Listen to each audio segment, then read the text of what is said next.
Wish, Chapter 13. And so my life in Colby, North Carolina, marched on, rumbling down the mountain on the school bus beside Howard, ignoring those hillbilly kids who wouldn't give me the time of day, playing Bible detective at church, waiting for Wishbone to eat hot dogs from the pie tin, gazing up at the stars on the porch with Gus and Bertha, making my wish every day. Jackie called every once in a while to tell me about her happy life in Raleigh. She was going to the prom with that boy Arlo. She and Carol Lee might work at the Waffle House this summer. She got a fake tattoo of a butterfly on her ankle.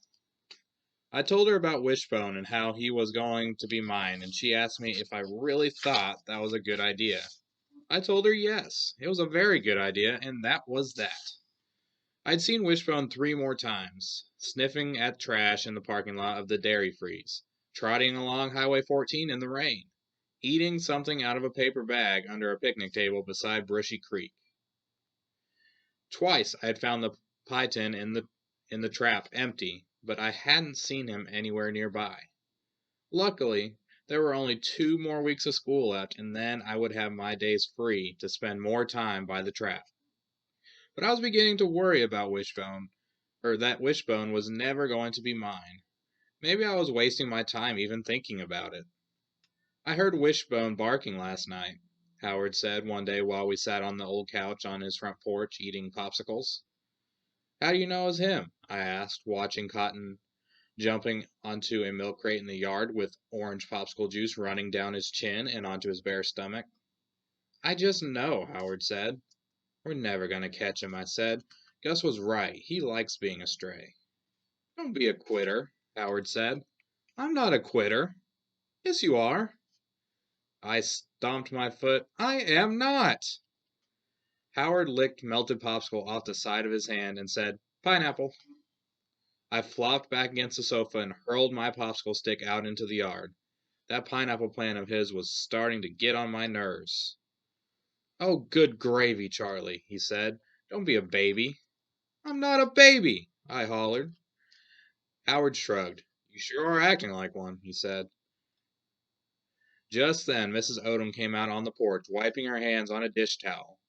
But my temper had a hold on me, and I could not shake it.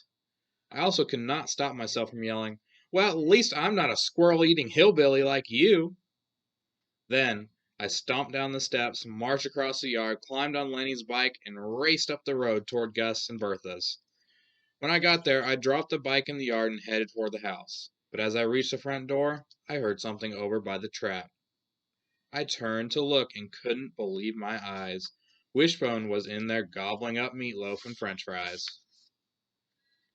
I didn't waste one more second. I raced across the yard and slammed the door of the trap shut with a bang. Wishbone let out a yelp and jumped clear up off the ground. Then he sinked back into the corner and hung his head, dragging his ears on the ground. He looked so scared it like broke my heart. "Hey, Wishbone," I whispered. He pushed against the chicken wire so hard I was afraid he might bust right through it. "I got more meatloaf," I said. He cocked his head. "Wait right there," I said. "I'll be back." I closed the latch of the door of the trap and hurried inside the house, called for Bertha. We nearly collided when I darted into the kitchen. She clutched her heart and said, "Charlie, Lordy, you scared the dickens out of me." "I got him," I hollered. "I got Wishbone." I yanked the refrigerator door open and took out a foil-wrapped slice of meatloaf and ran back out into the yard. Bertha ran after me, calling, "I knew it! I knew my meatloaf would do the trick!" When we got to the trap, Wishbone was digging at the ground beside the wire like he was trying to dig a hole clear through to China. Dirt and pebbles flew out behind him. When he saw us, he stopped and backed up into the far corner of the trap again. I unwrapped the foil. "I brought you more meatloaf," I said. He let out a little whine, soft and pitiful. I could hear Bertha telling me to be careful and don't stick my fingers through the chicken wire and stuff like that. But I kept my eyes on Wishbone and told him not to be scared.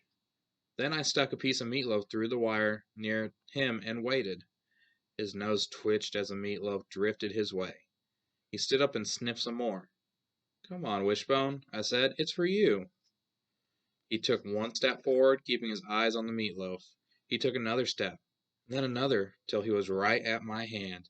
He snatched the meatloaf, swallowing it in one gulp, and wagged his tail. Wag, wag, wag. 3 tiny wags, like he was thinking of me. I turned to Bertha. "Did you see that?" I asked. Bertha nodded. "I sure did. I confess I thought you were going to lose a finger or two." She reached into her pocket, the pocket of her apron, and pulled out 2 saltine crackers. "Give him these," she said. I gave Wishbone the crackers, and after he gobbled them up, he looked at me and wagged his tail again. Then Bertha helped me look for the collar Gus had made from an old leather belt of his. We got a rope from the garden shed and tied it to the collar. I ran back inside and got more food, some cereal, a piece of raisin bread, and a couple of slices of bologna. Then I raced back to the trap with Bertha not far behind me, calling, "Wait for me!"